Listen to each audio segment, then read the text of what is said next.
तो जय नमस्कार दोस्तों, आप सभी का स्वागत है हमारे यूट्यूब चैनल रैपिड स्टडी में। तो एसएससी जीडी के सेट नंबर 4 का जो है हम सुपर फास्ट रिवीजन करेंगे। तो पहला क्वेश्चन ये है कि उड़ीसी जो है नृत्य से, उड़ीसी नृत्य जो कि उड़ीसा का शास्त्रीय नृत्य माना जाता है, उससे संबंधित पर्सन कौन कौन से हैं। तो एक पर्सन है सुजाता महापात्रा। महापात्रा जितने भी वर्ड आएंगे वो किससे संबंधित होंगे, तो उड़ीसी नृत्य से संबंधित सभी जितने भी आएंगे 100%, ठीक है। इनके पति का नाम है रतिकांत महापात्रा। किसके? सुजाता महापात्रा के पति का नाम। और ये भी किससे संबंधित है, तो उड़ीसी शास्त्रीय नृत्य से संबंधित है। सुजाता महापात्रा को 2017 में संगीत नाट्य अकेडमी से सम्मानित किया गया था, ठीक है, अवार्ड से। केलुचरण महापात्रा की बात कर लेते हैं। इनके नाम में भी महापात्रा लगा हुआ है, तो ये भी उड़ीसी नृत्य से संबंधित हैं, जिन्हें 2000 में पद्म विभूषण से सम्मानित किया गया था। और ये उड़ीसी के पहले ऐसे पर्सन थे जिन्हें पद्म विभूषण प्राप्त हुआ था। उड़ीसा को पुनर्जीवित करने का श्रेय किसको जाता है, तो केलुचरण महापात्रा को जाता है। इन्हीं के द्वारा सृजन स्कूल की स्थापना होती है 1993 में। संयुक्ता पाणिग्रह, रानीकड़ और मायाधर ये किससे संबंधित हैं, ये भी उड़ीसी नृत्य से संबंधित हैं। जनक किसको कहा जाता है उड़ीसी नृत्य के, तो गुरु पंकज चरण दास को। किसको? पंकज चरण दास को उड़ीसी नृत्य के जनक के रूप में जाना जाता है। इसकी नृत्य शैलियाँ कौन कौन सी हैं, तो नृत्य शैली जो है इसकी वो भगवान जगन्नाथ को समर्पित है, जो कि उड़ीसा में स्थित है। इसमें मुद्रा कौन सी होती है, तो त्रिभंग मुद्रा होती है उड़ीसी नृत्य में। प्रारंभ को क्या बोलते हैं, तो मंगलाचरण जो है वो प्रारंभ को बोलते हैं और अंत को मोक्ष बोलते हैं। उदयगिरी, खंडगिरी की गुफाएं से पता इनका चलता है, किसका? उड़ीसी नृत्य का। संचल मूर्ति जो है इसमें वो किस पैटर्न पर आधारित है, तो ज्यामिति पैटर्न पर आधारित है। दूसरा क्वेश्चन है कि लद्दाख तक टोक उत्सव, कौन सा? टोक उत्सव कहाँ तक? लद्दाख तक, ठीक है। हेमीज आपने सुना होगा, लद्दाख का है। कोरजोक भी कहाँ का है? लद्दाख का उत्सव है। नरोपा जो कि जिसे हम हिमालय के कुंभ के रूप में जानते हैं, ये भी कहाँ का है? लद्दाख का। केम्डे उत्सव ये भी कहाँ का है? लद्दाख का। सिंधु दर्शन ये भी कहाँ का है? लद्दाख का है। टोक उत्सव जो है इसको हम चम नृत्य के रूप में भी जानते हैं और इसी को हम बौद्ध उत्सव के रूप में भी जानते हैं। किसको? टोक उत्सव को। और टोक उत्सव कहाँ पर है? लद्दाख में, ठीक है। असम की बात कर लेते हैं। तो असम आस में बैठी थी कौन? बहू। कैसी बनी? मांजुलिका बनी बैठी थी, ठीक है। और अम्बुबाची का मेला जो है कामाख्या देवी मंदिर पर लगता है, ये कहाँ पर है? ये सबसे फेमस है और कहाँ पर है? असम उत्सव के रूप में इसको मनाते हैं। नागालैंड की बात कर लेते हैं। तो नाग ने डस लिया, सेक्राई मतलब क्राई कर रही है, मोत्सू। और हॉर्नबिल त्योहार जो कि 1 से लेकर 10 दिसंबर तक मनाया जाता है, ठीक है। और हॉर्नबिल पक्षी के ऊपर ही इसको त्योहार को मनाते हैं। त्रिपुरा की बात कर लेते हैं। तो उनाकोटी, पिलक और नीरमहल ये सभी कहाँ के हैं? ये सभी त्रिपुरा के नृत्य माने जाते हैं। आंध्र प्रदेश की बात कर लेते हैं। तो फ्लेमिंगो जो कि पक्षियों के रूप में जो है यहाँ पर मनाया जाता है। और कल्याण उत्सवम जो है ये भी आंध्र प्रदेश में मनाया जाता है। अरुणाचल से कह रहे हैं सोलू, कह रहे हैं ना मत सो, क्यों? मोए पीनी है। क्यों पीनी है? कह रहे ना पियो, थोड़े से ड्राई फ्रूट ले लो। क्या ले लो? ड्राई फ्रूट ले लो। नहीं मुझे सोना है। कह रहा मारूंगी, मुरुंग, क्या करूंगी? मारूंगी मैं, ठीक है। तमिलनाडु ये भी कहाँ का है? तमिलनाडु, तो ये भी अरुणाचल प्रदेश का है। छत्तीसगढ़ की बात कर लेते हैं। तो एक होता है हरेला और दूसरा होता है हरेली। हरेली जो है वो छत्तीसगढ़ का है और हरेला जो है वो उत्तराखंड का है। जब भी आ वर्ड आएगा तो वो कहाँ जाएगा? वो जाएगा उत्तराखंड में। और ई वर्ड जो आता है वो किस में जाएगा? छत्तीसगढ़ में जाएगा। राजिम कुंभ की बात कर लेते हैं, जिसको हम छत्तीसगढ़ का कुंभ कहते हैं। किसको? छत्तीसगढ़ का कुंभ राजिम कुंभ को कहते हैं। और पोला कहाँ है? ये भी पोला जो है ये भी छत्तीसगढ़ में मनाया जाता है। चिक्कल कालो यानी कि चिक्कल कहाँ पर, सनबर्न, सनबर्न यानी कि सूरज में कौन सी खाल जो है चिक्कल कालो जल गई थी। कहाँ पर, गोवा गए थे हम लोग घूमने, कहाँ पर, बीच पर। और बीच पर शायद आप, अगर आपने पहले नवीन सर की कोई क्लास देखी हो तो इस तरीके से उन्होंने याद करवाया है, ठीक है। तो चिक्कल कालो और सनबर्न ये कहाँ के हैं, ये सभी गोवा के हैं। रात में बैठी थी देवदास बनी, कौन, गुजर गई, ठीक है। रात में बोठा और दिवासू ये कहाँ के हैं, ये सभी गुजरात के हैं। हिमाचल प्रदेश की बात कर लेते हैं तो हल्दा जो है, जिसको हम हल्दा के रूप में भी जानते हैं, ये हिमाचल प्रदेश की है। हल्दी लगा रही है, नल पर जाकर उसको धुल रही है, कौन, हिमा और आंचल, लेकिन चैट करना बंद नहीं कर रही है। हल्दी बेशक, हल्दी जो है वो धुल ले रही है जाके नल पर, लेकिन चैट जो है वो बंद नहीं कर रही है करना, ठीक है। कौन, हिमा और आंचल दोनों दोनों बहनें हैं। पहले 2 विश्व कप टूर्नामेंट जीतने वाले देश कौन से हैं, तो 1979 और 1975 ये दोनों ही जो विश्व कप हैं वो वेस्ट इंडीज के द्वारा जीते गए थे। अब तक ऑस्ट्रेलिया ने 6 बार विजेता बन चुका है, कितने बार, 6 बार। और 2019 में जो है वो इंग्लैंड विजेता बना था विश्व कप टूर्नामेंट के लिए, ठीक है। इंडिया की बात कर लेते हैं तो 2011 और 1983 में जो है वो इंडिया विश्व कप जीत चुकी है। 1983 में जो है इंडिया ने किसको हराया था, तो वेस्ट इंडीज़ को हराया था, जिसमें कप्तान जो है वो कौन बने थे, कपिल देव जो है वो भारतीय कप्तान बने थे। और 43 रन से जो है वो भारत जीत गया था, ठीक है। जिसमें मैन ऑफ द मैच किसको चुना गया था, तो मोहिंदर अमरनाथ को चुना गया था, ठीक है। इन्होंने क्या किया था, 12 रन पर क्या कितने विकेट लिए थे, तो 3 विकेट इन्होंने 12 रन पर 3 विकेट ले लिए थे, ठीक है। फाइनल में सबसे ज़्यादा रन किसने बनाए थे, तो के श्रीकांत ने बनाए थे, कब, 1983 वाले में, ठीक है। सबसे ज़्यादा विकेट किसके द्वारा लिए गए थे, तो रोजन बिनी के द्वारा जो है वो सबसे ज़्यादा विकेट लिए गए थे। फिर 2011 वाले की बात कर लेते हैं, वहाँ तो वेस्ट इंडीज़ को हरा दिया था, लेकिन यहाँ पर श्रीलंका को हराया था, ठीक है। यहाँ वहाँ पर जो है 1983 में जो है कपिल देव कैप्टन बने थे, यहाँ पर कौन बनते हैं, MS धोनी जो है बनते हैं, ठीक है। यहाँ पर मोहिंदर अमरनाथ को चुना गया था मैन ऑफ द मैच, यहाँ पर MS धोनी को मैन ऑफ द मैच के रूप में चुना गया था। फाइनल में सबसे ज़्यादा रन किसने बनाए थे, तो गौतम गंभीर ने जो है 97 रन बनाए थे। सबसे ज़्यादा विकेट किसने लिए थे, तो यहाँ विकेट रोजर बिन्नी ने लिए थे 1983 वाले में विश्व कप में। और यहाँ पर जहीर खान और शाहिद अफरीदी ने दोनों ने 21-21 रन जो हैं वो लिए थे। अरुंधति रॉय की बात कर लेते हैं तो इनकी पुस्तकें हैं जो हैं the God of small thing, बहुत ज़्यादा पूछे जाने वाली पुस्तक है, और इसी के लिए इन्हें मैन बुकर प्राइज़ दिया गया था, कब, 1997 में, ठीक है। 2024 की बात कर लेते हैं तो पेन प्रिंटर अवार्ड से सम्मानित अरुंधति रॉय को किया गया है। इन्होंने यूरोपीय ऐसे अवार्ड भी जीता है, कौन सा, यूरोपीय ऐसे award, the cost of living और माई सैडीनेस हर्ट, ये इनकी दोनों पुस्तकें ये अलग अलग हैं, ठीक है। द कॉस्ट ऑफ लिविंग और माई सैडीनेस हर्ट ये किसकी है, ये भी अरुंधति रॉय की है। The doctor and the saint, the doctor and the saint ये भी किसकी है, अरुंधति रॉय की है। और नर्मदा बचाओ आंदोलन से संबंधित भी कौन है, तो ये अरुंधति रॉय जो है वो नर्मदा बचाओ आंदोलन से संबंधित है। राष्ट्रमंडल खेलों का आयोजन, जिसको हम कॉमनवेल्थ गेम के रूप में जानते हैं, पहली बार किसके द्वारा किया गया था, तो कॉमनवेल्थ गेम का जो आयोजन है वो हैमिल्टन कनाडा में सन 1930 में किया गया था। कनाडा की जो राजधानी है वो कौन सी है, तो ओटावा जो है, कौन सी, ओटावा, ठीक है। याद रखेंगे, ये 2-3 बार एग्जाम में पूछी जा चुकी है, ठीक है। कनाडा की जो राजधानी है वो ओटावा है।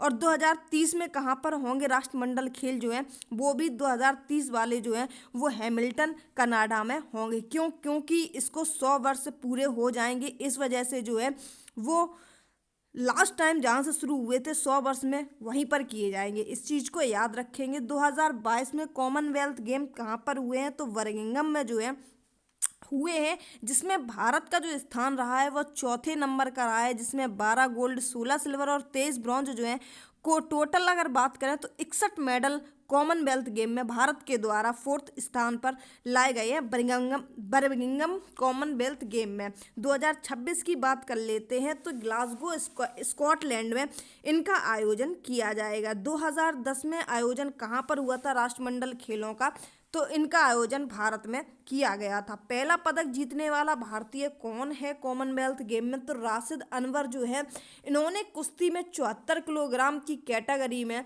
इन्होंने पहला पदक जीता था। ना गोल्ड, ना सिल्वर, ना ब्रॉन्ज, ये कोई चीज़ बोली नहीं गई है अभी, ठीक है।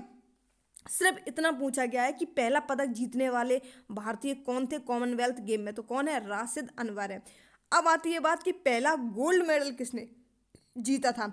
तो गोल्ड मेडल जो है वो मिल्खा सिंह के द्वारा जीता गया था, ठीक है। पहली महिला गोल्ड विजेता कौन थी? तो पहली महिला गोल्ड विजेता जो है वो थी रूपा अन्नी कृष्णन, जिन जो कि शूटिंग से संबंधित थी। किससे?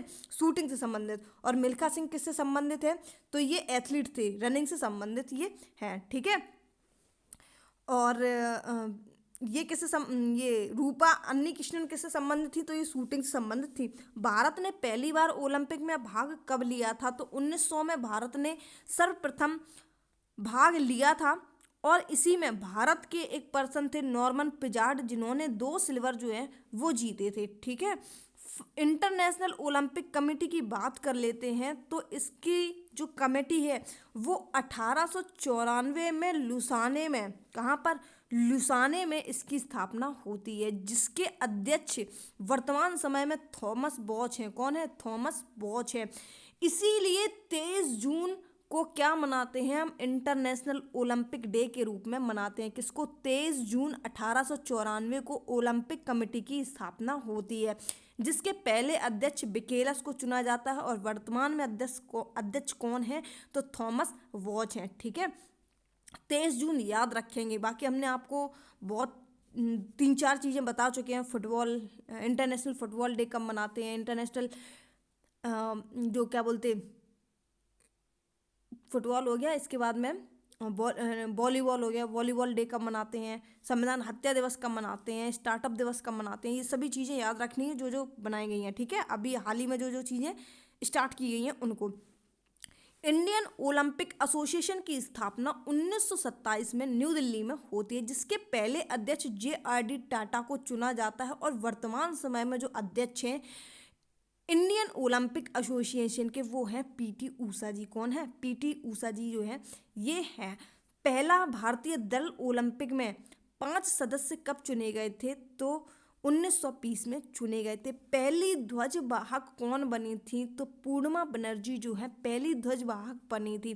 पहली महिला ओलंपिक में मेडल किसको चुना गया था? तो पहली महिला ओलंपिक में मेडल जो है, वहाँ ऊपर गोल्ड मेडल की बात हुई थी, अन्नी कृष्णन की बात हुई थी, ठीक है, वो गोल्ड मेडल थी। लेकिन अगर सिर्फ ये बोला जाए कि ओलंपिक में मेडल की, ठीक है, फीमेल की, तो कौन थी? तो कृष्णा मल्लेश्वरी थी। कौन थी? कृष्णा मल्लेश्वरी थी, जिन्होंने 2000 में सिडनी ओलंपिक में भारोत्तोलन, जिसको वेट लिफ्टिंग के रूप में जानते हैं, इन्होंने मेडल जीता था ओलंपिक में, ठीक है। ना ब्रॉन्ज बोला गया, ना सिल्वर बोला गया, ना गोल्ड बोला गया। ऊपर जो मिल्खा सिंह के नीचे आई थी अन्नी कृष्णन, ठीक है, शूटिंग से संबंधित थी, वो गोल्ड मेडल में थी। क्वेश्चन को ध्यान से पढ़ना, उसके बाद में ही आपको आंसर देना है। कुल पदक कितने हैं?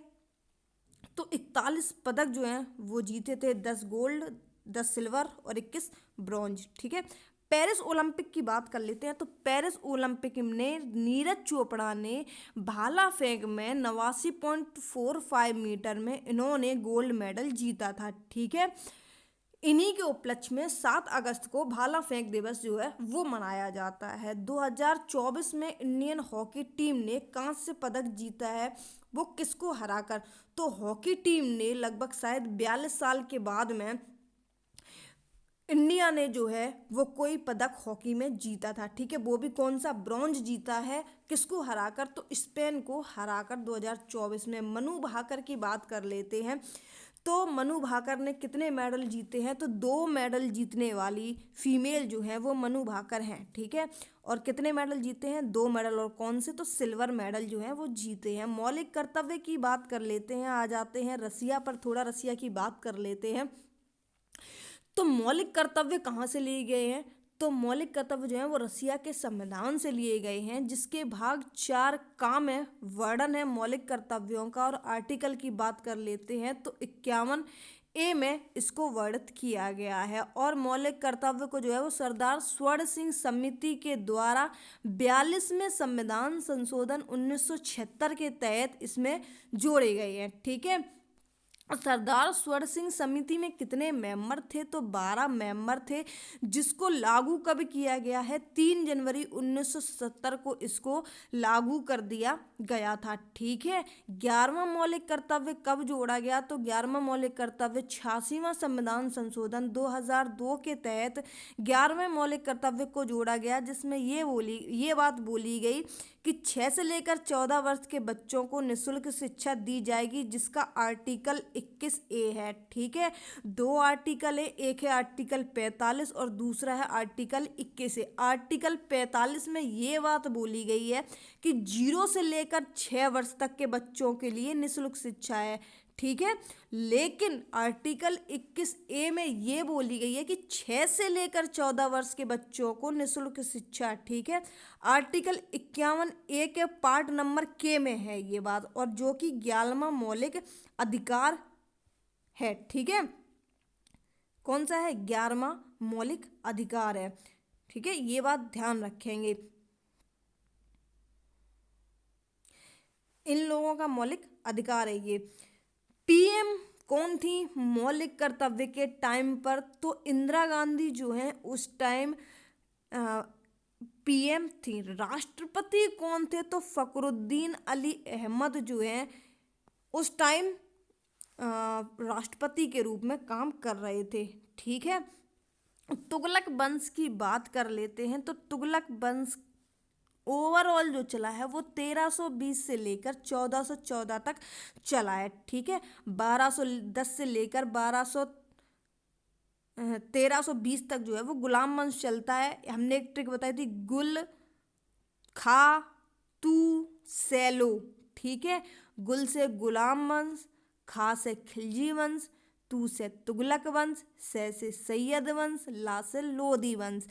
ठीक है, 1206 से लेकर गुलाम वंश चला था, फिर उसके बाद में आगे और जो तीसरा वंश है तुगलक वंश जिसको हम कहते हैं। ठीक है, ये सबसे ज़्यादा चलने वाला वंश था, और सबसे कम वंश जो चला था वो था खिलजी वंश। ठीक है, गयासुद्दीन तुगलक की बात कर लेते हैं। तो इनकी मौत जो है वो महल में दबकर हो गई थी, और ये कहाँ से लौट रहे थे? तो बंगाल अभियान से ये लौटे थे। दूसरे में कौन है? तो मोहम्मद बिन तुगलक, MBT जिसको कहते हैं, जिसको पागल, बेवकूफ़, जो कुछ भी गंदे वर्ड इस्तेमाल कर सकते हो वो मोहम्मद बिन तुगलक के लिए इस्तेमाल कर सकते हो। जिसके शासनकाल कब से कब तक चला था? 1325 से लेकर 1351 तक इसका शासनकाल चलता है। और अंतिम शासक कौन था? तो नासरुद्दीन महमूद जो है वो इसका अंतिम शासक था। ठीक है, कब से कब तक शासनकाल चलता है इसका? 1395 से लेकर 1414 तक इसका शासनकाल चलता है। इस नासरुद्दीन महमूद के शासनकाल में ही तैमूर का आक्रमण होता है, और तैमूर का आक्रमण कब होता है? तो 1398 में होता है। मोहम्मद बिन तुगलक की बात कर लेते हैं। तो मोहम्मद बिन तुगलक अभी आपको बता चुके, इसने क्या किया था? दिल्ली से देवगिरी, जिसको हम दौलताबाद कहते हैं, ठीक है, राजधानी अपनी परिवर्तित की थी। तो आधी जनता इसने ले जाने में ख़त्म कर ली, और आधी जनता जो है इसने लाने में ख़त्म कर दी। और खुद की जो मृत्यु है वो ऐसा सुनते हैं कि इसने आत्महत्या कर ली थी छत से कूदकर। ठीक है, और इसने सांकेतिक मुद्रा भी चलाई थी 1329 में, जो कि चमड़े की मुद्रा थी। और भी कई और एक तरह की इसने मुद्रा चलाई थी जो कि हर कोई बना ले रहा था उन चीज़ों को। ठीक है, और इसी के द्वारा, किसके? मोहम्मद बिन तुगलक के द्वारा ही जो है वो खुरासन अभियान चलाया गया था। कौन सा? खुरासन अभियान। और कराचिल अभियान भी इसी के शासनकाल में चलाया गया था। ठीक है, चांदी के बजाय तांबे के सिक्के इसने जारी किए थे। किसके? तांबे की जगह चांदी के बजाय तांबे के सिक्के। दीवान अमीर को ही, यानी कि जिसको क्या कहा जाता था? किसानों का विभाग जो है कहा जाता था, इसी के द्वारा चलाया गया था। किसके? मोहम्मद बिन तुगलक के द्वारा। इसने एक ऋण जारी किया था जिसको हम किस नाम से जानते थे उस टाइम? तो तकाबी ऋण के नाम से जानते थे। ठीक है, इसके बाद में कौन आता है? 1325 से 1351, और 1333 में जो है वो इब्न बतूता इसी के कार्यकाल में आता है। ठीक है, कौन इब्न बतूता कौन था? तो इब्न बतूता जो है वो मोरक्को से आया था। कहाँ से आया था? मोरक्को से आया था, जिसे दिल्ली का काजी कहा जाता था। और इसने एक पुस्तक लिखी थी जिसका नाम क्या था? रेहला। कौन सी? रेहला पुस्तक थी। ठीक है, और 1342 में इसको चीन में भेज दिया गया था। ठीक है, क्वेश्चन पूछा जाता है कि इब्न बतूता जो है वो भारत में कब आता है? तो 1333 में जो है वो इब्न बतूता भारत में आता है। 1386 में हरियर और बुक्का के द्वारा विजयनगर साम्राज्य की स्थापना होती है। 1347 में हसन गंगू ने बहमी वंश की स्थापना की थी। महमूद तुगलक की बात कर लेते हैं तो 1395 से लेकर 1414 तक इसका शासनकाल चलता है, जिसमें गयासुद्दीन तुगलक ने सबसे पहले नहरों का निर्माण करवाया था। क्वेश्चन पूछा जाता है कि सबसे पहले नहरें किसने बनवाई थी? तो किसने? गयासुद्दीन तुगलक ने। लेकिन अगर यहीं पे क्वेश्चन पूछा जाए कि सबसे अधिक नहरों का निर्माण किसके द्वारा करवाया गया था, तो वो बात आ जाती है किसकी? फिरोज शाह तुगलक की। इसके द्वारा सबसे ज़्यादा नहरों का निर्माण करवाया गया था। ठीक है, जिसका शासनकाल जो है वो 1351 से लेकर 1388 में रहता है। सल्तनत काल का अकबर और औरंगजेब इसी को कहा जाता है। फिरोज शाह तुगलक को क्या कहा जाता है? सल्तनत काल का अकबर और औरंगजेब। सर्वाधिक नहर निर्माण जो है इसी के शासनकाल में होती है, नहरों का भी और नगर का भी। ठीक है, दोनों ही जो है वो फिरोज शाह तुगलक के कार्यकाल में जाती हैं। इसने एक अपनी आत्मकथा लिखी थी जिसे फुतुहात ए फिरोज शाही के नाम से हम जानते हैं। क्वेश्चन पूछा जाता है कि फुतुहात ए फिरोज शाही किसके द्वारा लिखी गई थी या फिर किसकी आत्मकथा है? तो फिरोज शाह तुगलक की आत्मकथा है। और इसी के द्वारा जो है वो इतलाक प्रथा, जिसको हम इतलाक प्रथा जो है इसी के द्वारा चलाई गई थी। किसके? फिरोज शाह तुगलक के द्वारा। कुतुब मीनार की बात कर लेते हैं तो कुतुब मीनार की 5वीं मंजिल का निर्माण जो है 5वीं मंजिल का निर्माण भी जो है फिरोज शाह तुगलक के द्वारा करवाया जाता है। 4थी मंजिल का निर्माण जो है वो इल्तुतमिश के द्वारा करवाया जाता है। और इसकी नींव जो है वो कुतुबुद्दीन ऐबक खुद डलवाकर जाता है। कुतुब मीनार की नींव जो है वो इसके द्वारा डलवाई जाती है। ठीक है, लोधी वंश की बात कर लेते हैं तो लोधी वंश में कौन कौन आते हैं? सबसे पहले बहलोल लोधी आता है, जो कि लोधी वंश का संस्थापक था और इसका कार्यकाल जो है वो 1451 से 1489 तक चलता है। फिर सिकंदर लोधी आता है, जिसका शासनकाल 89 से 1517 चलता है। फिर इब्राहिम लोधी आता है 1517 से 1526 तक। इब्राहिम लोधी का मकबरा जो है वो कहाँ पर बना हुआ है? तो इब्राहिम लोधी का जो मकबरा है वो पानीपत में बना हुआ है। बाबर का मकबरा कहाँ बना हुआ है? तो काबुल में बना हुआ है। हुमायूं का मकबरा कहाँ पर है? तो दिल्ली में। अकबर का मकबरा कहाँ है? तो सिकंदरा। सिकंदरा कहाँ? आगरा में जो सिकंदरा है वो सिकंदरा। औरंगजेब का मकबरा कहाँ पर है? तो महाराष्ट्र में, महाराष्ट्र के खुलदाबाद में है। शेरशाह सूरी की बात कर लेते हैं तो इसका मकबरा जो बिहार सासाराम में स्थित है। ठीक है, शेरशाह सासाराम बिहार। बीवी का मकबरा कहाँ पर है? तो ये संभाजी नगर महाराष्ट्र में स्थित है। बीवी के मकबरे की बात कर लेते हैं तो इसी को जो है वो नकली ताजमहल की भद्दी जो भी है, नकली ताजमहल की नकल इसको बोलते हैं, बीवी के मकबरे को। ठीक है, और ये किसकी याद में बनवाया गया था? तो राबिया उर दुर्रानी। कौन? राबिया उर दुर्रानी की याद में बीवी का मकबरा बनाया गया था, जिसको दक्षिण भारत का ताजमहल भी कहा जाता है और नकली ताजमहल के रूप में भद्दी नकल, ताजमहल की भद्दी नकल के रूप में भी इसको जाना जाता है। ठीक है, किसको? बीवी के मकबरे को। और कौन थी? रबिया और दुर्रानी। ठीक है, बलवन का मकबरा कहाँ पर है? तो बलवन का मकबरा दिल्ली में स्थित है। और कहाँ पर स्थित है? तो कुतुब मीनार कॉम्प्लेक्स के साइड में इसको स्थापित किया गया है, बलवन के मकबरे को। अलाउद्दीन खिलजी की बात कर लेते हैं तो ये भी कहाँ पर है? ये भी दिल्ली में स्थित है। तुंग तुंगभद्रा बांध, जिसको पंपा सागर के नाम से भी हम जानते हैं, ये कहाँ पर स्थित है और किस नदी पर स्थित है? तो ये कर्नाटक में स्थित है और तुंगभद्रा नदी पर स्थित है। गांधी सागर बांध की बात कर लेते हैं तो ये मध्य प्रदेश की चंबल नदी पर स्थित है। मुल्ला पेरियार बांध की बात कर लेते हैं तो पेरियार से याद आएगा, पेरियार नदी पर स्थित है और कहाँ पर? तो केरल नदी में स्थित है। श्री शैलम की बात कर लेते हैं तो श्री किसके आगे लगता है? तो श्री कृष्णा नदी के ऊपर स्थित है और कहाँ पर? आंध्र प्रदेश में ये स्थित है। इडुक्की बांध की बात कर लेते हैं तो इडुक्की बांध जो है ये भी कहाँ पर है? केरल में स्थित है और पेरियार नदी पर स्थित है। कल्नई बांध की बात कर लेते हैं तो ये तमिलनाडु में स्थित है और कावेरी नदी पर ये स्थित है। सरदार सरोवर बांध जो कि बहुत ज़्यादा पूछा जाता है, ये गुजरात में स्थित है और नर्मदा नदी पर स्थित है। ठीक है। टिहरी बांध की बात कर लेते हैं तो ये उत्तराखंड में स्थित है और भागीरथी और भीलांगना के संगम दोनों इसमें मिलती हैं नदियाँ जाकर, और टिहरी बांध वहीं पर स्थित है। उकाई बांध की बात कर लेते हैं, ये तापी नदी पर गुजरात में स्थित है। चमेरी बांध की बात कर लेते हैं तो ये रावी नदी पर स्थित है, कहाँ पर? हिमाचल प्रदेश में। मैथन बांध की बात करते हैं तो बराकर नदी पर ये स्थित है, कहाँ पर? झारखंड में। अलमाटी बांध की बात कर लेते हैं तो ये कृष्णा नदी पर स्थित है, कहाँ पर? कर्नाटक में। हीराकुंड बांध की बात कर लेते हैं तो ये उड़ीसा में स्थित है, महानदी पर। भाखड़ा नागल बांध की बात कर लेते हैं तो ये पंजाब में स्थित है, सतलज नदी पर स्थित है। सबसे ऊंचा गुरुत्वीय बांध जो है वो भाखड़ा नागल बांध है। वैगई बांध की बात कर लेते हैं तो ये वैगई नदी पर स्थित है, तमिलनाडु में ये स्थित है। सबसे बड़ा मिट्टी का बांध कौन सा है? तो ये कावनी नदी पर स्थित है, केरल में। कहाँ पर? केरल में कावनी नदी पर स्थित है। और कौन सा बांध है? तो इसको बकासुर बांध के रूप में भी हम जानते हैं, सबसे बड़ा मिट्टी का बांध। ठीक है।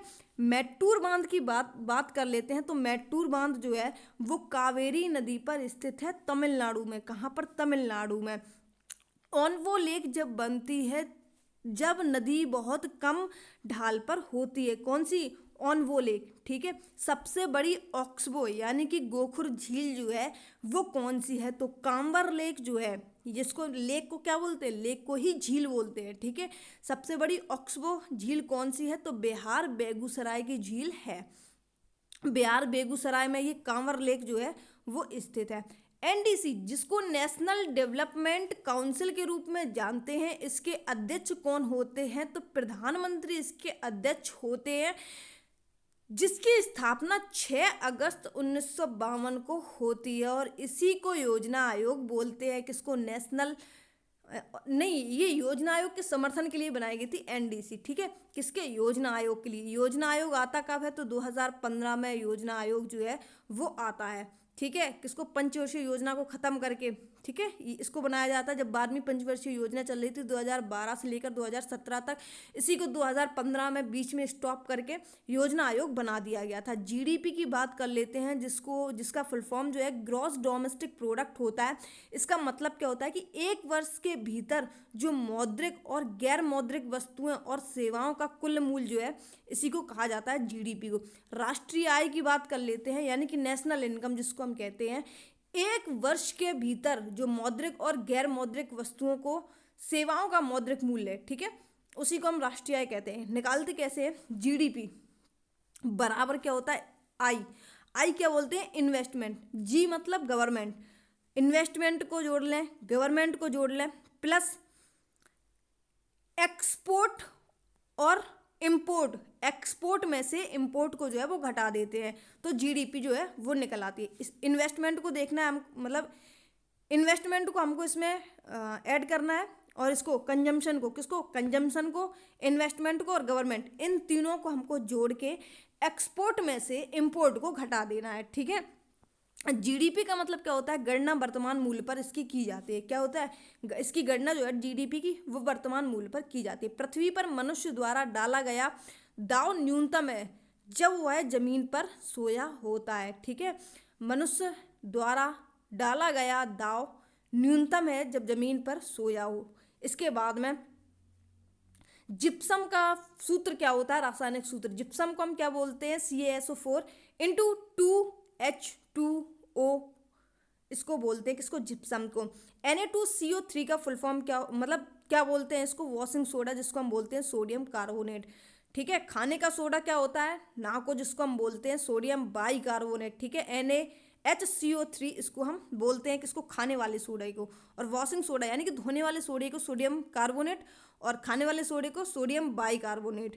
नौसादार जिसको हम कहते हैं अमोनियम क्लोराइड NH4Cl के नाम से जानते हैं। POP क्या होता है, प्लास्टर ऑफ पेरिस, जिसको CaSO4 इंटू हाफ H2O के रूप में जानते हैं। इसका ये रासायनिक फॉर्मूला होता है, किसका, प्लास्टर ऑफ पेरिस का। ब्लीचिंग पाउडर की बात कर लेते हैं, जिसको हम ब्रिंचिंग चूड़ बोलते हैं, CaOCl2 इसको हम कहते हैं। नीला थोथा किसको कहते हैं, तो CuSO4 को नीला थोथा के रूप में जानते हैं। ठीक है, लाल दवा जिसको हम पोटेशियम परमैंगनेट के रूप में जानते हैं, KMnO4 इसको हम जानते हैं KMnO4 के रूप में। धमनियाँ वे वाहिकाएं हैं जो रक्त को हृदय से शरीर के विभिन्न अंगों तक ले जाती हैं। कैसे ले जाती हैं, धमनियों का काम क्या होता है, शुद्ध रक्त करना। ठीक है, फुसफुस सिरा का मतलब क्या होता है, सिरा का मतलब होता है शुद्ध रक्त। ठीक है, शुद्ध रक्त को अन्य भागों में पहुंचाना। सिराओं का काम क्या होता है, कि सिराओं का काम ये होता है कि बॉडी से ब्लड का फ्लो जो है वो हार्ट तक पहुंचाना। और फुसफुस सिरा का काम क्या होता है कि हार्ट से लेकर शुद्ध रक्त को पूरे बॉडी में पहुंचाना। ठीक है, फुसफुस धमनियों का काम क्या होता है, अशुद्ध रक्त को मतलब अशुद्ध रक्त का इकट्ठा करना। सबसे बड़ी धमनी कौन सी है, तो महाधमनी सबसे बड़ी धमनी होती है। कैरोटिड क्या होता है, सिर और गर्दन में रक्त आपूर्ति जो है उसी को बोलते हैं कैरोटिड। उरु किसको बोलते हैं, तो पैरों में जो रक्त की कमी हो जाती है उसी को बोलते हैं उरु। और किडनी में अगर रक्त की आपूर्ति हो तो उसको रीनल बोलते हैं, क्या बोलते हैं, रीनल। फीमोरल धमनी क्या होती है, तो जो जांघ का पृष्ठ भाग होता है उसको फीमोरल धमनी के रूप में जानते हैं। बाकी इसकी PDF जो है वो आपको हमारे टेलीग्राम चैनल के माध्यम से मिल जाती है। चैनल को सब्सक्राइब ज़रूर कर दिया करो दोस्तों, क्योंकि वीडियो बनाने में थोड़ा सा टाइम मेरा भी जाता है। एंड PDF आपको हमारे टेलीग्राम चैनल के माध्यम से प्रोवाइड करवा दी जाती है। बाकी मिलते हैं अपने नेक्स्ट वीडियो में, तब तक के लिए जय हिंद, बाय बाय।